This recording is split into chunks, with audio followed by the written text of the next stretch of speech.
여러분 안녕하세요. 박연미의 마음약국, 저는 박연미입니다.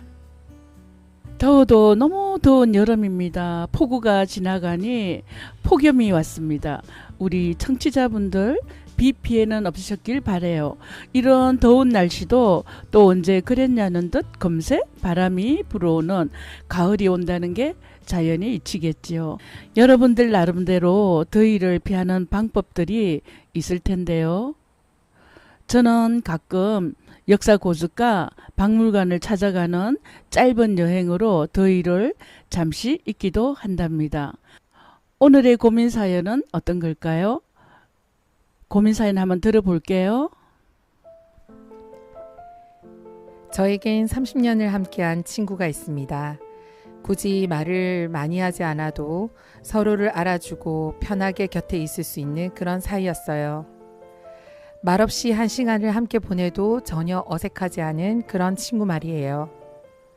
그 친구가 저에게 일자리를 하나 소개해 줬습니다. 고맙고 미안한 마음이 동시에 들었지만 면접을 보겠다고 했고 친구도 응원해 줬습니다. 하지만 시간이 가까워질수록 제 안의 불안과 두려움이 커졌고 결국 저는 못하겠다고 말해버렸습니다. 갑작스런 번복이었죠. 그날 이후 친구는 저와의 연락을 끊었습니다. 너를 어떻게 대해야 할지 모르겠다. 어렵다. 그 말이 마지막이었습니다. 저는 가끔 친구가 생각날 때마다 톡을 보냅니다. 생일 축하 메시지, 안부 인사 등. 하지만 친구는 더 이상 아무 말도 하지 않습니다. 그럴 때마다 마음 한켠이 시려옵니다. 친구가 저를 미워해서 그런 건 아니라는 생각이 들고 있습니다. 오히려 저에게 실망했고 어쩌면 상처받을 수도 있다는 것을 잘 압니다. 그 친구는 저에게 여전히 소중한 사람이고 시간이 흘러도 그 마음은 바뀌지 않습니다. 다시 예전처럼 마주 앉아 웃으며 이야기하고 싶어요. 지금은 그저 기다려야 할까요? 아니면 용기 내어 다시 한번 다가가야 할까요? 이 우정이 조용히 끝나버릴까 두렵습니다. 박연미 약사님, 제 마음에 따뜻한 길 하나 열어주실 수 있을까요?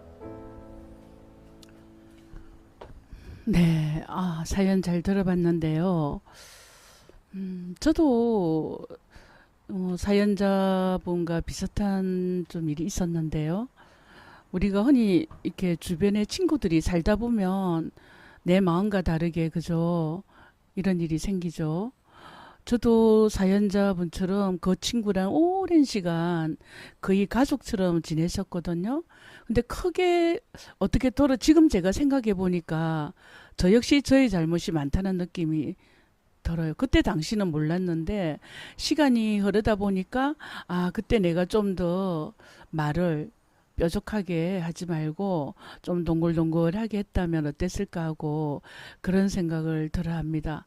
혹시 친구가 이 방송을 들을까 제가 이름이라든지 그런 거는 정확하게 말하기는 어려워도 너무나 좋아했던 친구였어요. 지금도 오해 중에 있을 텐데 또 고민도 하고 이래가지고 한번 다시 연락을 해볼까 이런 생각도 했었는데 지금까지 그런 사이로 왔는데요. 제가 이 사연을 듣고 나하고 색깔만 다를 뿐이지 비슷하구나 해서 고민을 조금 해봤어요. 근데 아마 친구도 생각을 하고 있을 거예요. 저는 그렇게 생각하거든요. 내가 저 사람에 대한 마음이 있다면 저 사람도 그 순간이든 어떻든 내 생각을 하고 있다고 보면 거의 맞아요. 아마 이제 시간이 좀 흘렸고 그래도 참 이분이 마음이 따뜻한 분이시라는 게 그 원래 소개를 해주고 또 내가 약속을 못 지키고 하면 소개해준 사람 입장에서는 조금 이렇게 실망스러울 부분도 있을 거예요. 그죠? 하지만은 또 그분이 조금 더 동글동글하고 이랬다면 그래 너가 나쁜 게 아니고 너가 용기가 없구나, 아직 일하는 거에 대해서 두려움이 있구나 하고 이해할 수 있을 텐데 아마 그 당시는 두 분 다 생각이 아마 어렸었던 것 같아요. 그래서 참 이분이 마음이 따뜻한 게 지금 뭐 톡을 해도 답이 없고 전화를 해도 안 받는데도 불구하고 계속 톡도 하고 뭐 생일도 그래도 축하 메시지도 보내고 하는 것 같거든요. 분명히 저보다는 정말 나은 사람인 것 같아요. 저는 몇 번 마음으로 고민해보고 이러다가 그냥 어느 순간부터 그냥 안 하게 되더라고요. 하지만 이제 제가 이런 거는 하죠. 우리 요 포키 씨 마음 약국이잖아요. 늘 마음으로는 그 친구한테 자주 갑니다. 가서 친구야 그때 당시는 뭐 이랬지 이해해줘 이런 식으로 뭐 명상할 때도 그렇고 친구한테 찾아가서 저는 지금은 그렇게는 하고 있는데 직접적으로 뭐 연락을 한다든지 못 해봤어요. 근데 제 생각에는 또 시간이 좀 흘렸으니까 사연 보내신 분이 저는 편지라는 그 행식을 너무 좋아하거든요. 물론 우리가 톡도 있고 뭐 간단하게 뭐 전화도 하면 되고 이렇지만 또 내 마음속에 정말 진심을 이렇게 풀어내기로는 편지가 너무 좋은 방법인 것 같아요. 지금 그 사연 보내신 내용처럼 솔직하게 나 사실 그때 너무 무서웠다. 너무나 좋았는데도 불구하고 자신이 없었다든지 그거를 내가 소개해 주는 게 너무 좋은데도 이런 식으로 해가 마음 있는 그대로를 편지를 이렇게 한번 쭉 적어 가지고 요즘도 이렇게 우편함에 여면 가죠.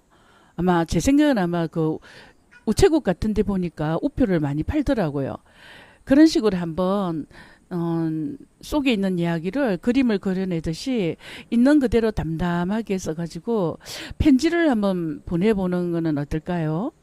또 그렇게 한 가족처럼 지냈던 사람들은 안 만나더라도 거의 끈으로 연결돼 있다고 생각해요. 저도 가끔 친구가 일하는 곳을 지나가거나 이럴 때면 늘 마음으로 안에 있나 없나 생각도 하지만은 늘 마음속으로 안녕하고 인사를 하고 지나가거든요.